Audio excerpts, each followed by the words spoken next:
Os sofistas eram professores itinerantes de retórica e oratória. Ambas podem ser entendidas como a arte de saber argumentar e falar bem. Eram itinerantes, pois viajavam de cidade em cidade vendendo seus conhecimentos, ou seja, só ensinavam para quem os pagassem. Aos seus alunos, eles ensinavam como falar bem em público, como persuadir e como formular argumentos contrários e favoráveis sobre uma mesma ideia ou tema. Com esses ensinamentos, os sofistas preparavam seus alunos para que nas assembleias democráticas fossem capazes de vencer discussões políticas e fazer valer sua opinião sobre a dos demais.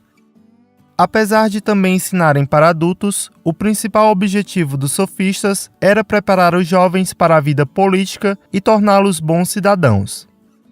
O surgimento dos sofistas, por volta do século V a.C., foi favorecido pelo momento histórico vivido pela civilização grega, uma época de muitas lutas políticas e intenso conflito de opiniões nas assembleias democráticas.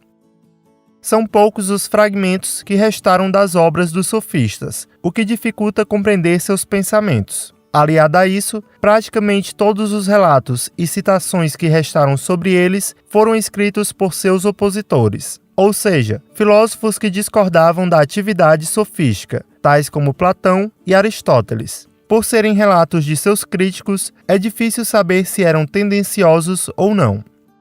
Inicialmente, o termo sofista tinha um sentido positivo, significando grande mestre ou sábio, mas com o decorrer do tempo, adquiriu o sentido de enganador ou impostor, passando a ser usado para designar aqueles que não tinham compromisso com a verdade. Isso ocorreu principalmente devido às críticas que os sofistas receberam de seus opositores, como Sócrates, Platão e Aristóteles.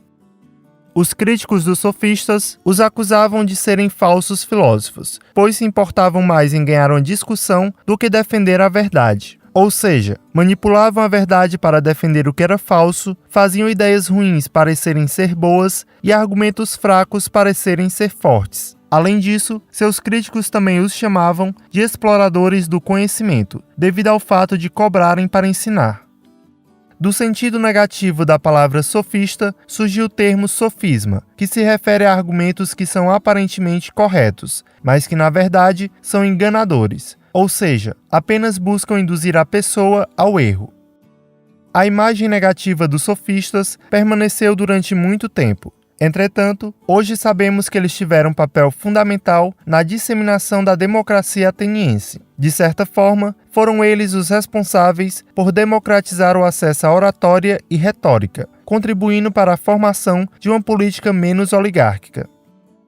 Para os sofistas, não existia verdade absoluta, ou seja, a verdade era relativa, e o que existia eram apenas opiniões, as quais poderiam ser boas ou más, melhores ou piores, úteis ou prejudiciais, mas jamais falsas ou verdadeiras. Algo que fosse verdade para uma pessoa poderia não ser para outra. Algo que fosse verdade em um determinado lugar poderia não ser em outro, e assim por diante. Por isso, os sofistas defendiam que o mais importante era as pessoas terem bons argumentos e saberem argumentar bem, para defender as suas ideias, ou seja, as suas verdades, em qualquer circunstância. O contato com diferentes culturas que os sofistas tiveram ao viajar por diversas cidades possibilitou que eles percebessem a diversidade de valores, de leis, de costumes e de regras de conduta que cada povo possuía. Com isso, entenderam que os valores não eram naturais, mas resultado das próprias convenções humanas, que variam para cada indivíduo ou agrupamento social. Os sofistas mais conhecidos são Protágoras e Górgias. Protágoras é considerado o primeiro e um dos mais importantes sofistas. Sua frase mais famosa é: "O homem é a medida de todas as coisas, das que são como são e das que não são como não são." Essa frase demonstra que o mundo é aquilo que cada indivíduo ou grupo social consegue perceber que é, ou seja, a verdade é relativa. Isso significa, em outras palavras, que se uma pessoa pensa que uma coisa é verdade, tal coisa é verdade para essa pessoa. Se uma pessoa acha um filme muito bom e outra diz que esse mesmo filme é muito ruim, ambas estão certas, pois cada uma tem suas próprias concepções do que é um filme bom ou ruim. cabe a essas pessoas saberem argumentar, para que a sua opinião prevaleça sobre a dos demais. Górgias foi um dos grandes oradores da Grécia. Segundo ele, um bom orador é capaz de convencer qualquer pessoa sobre qualquer coisa. Górgias afirmava que nada existe. Mesmo que algo existisse, não poderia ser conhecido. Mesmo que existisse e que pudesse ser conhecido, não poderia ser comunicado.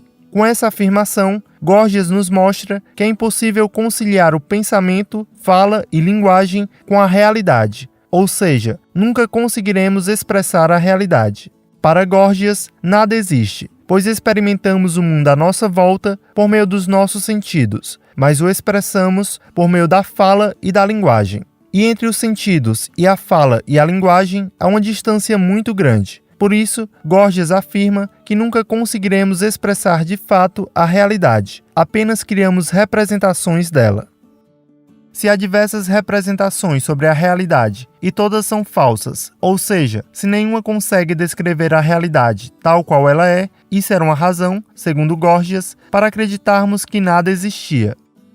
A principal diferença entre Protágoras e Górgias é que Protágoras relativizava a verdade. Para ele, tudo é verdadeiro, dependendo apenas do ponto de vista de quem observa. Para Górgias, tudo é falso. Cada pessoa vai ter um discurso próprio sobre algo, mas que nunca será uma expressão verdadeira sobre o que esse algo realmente é.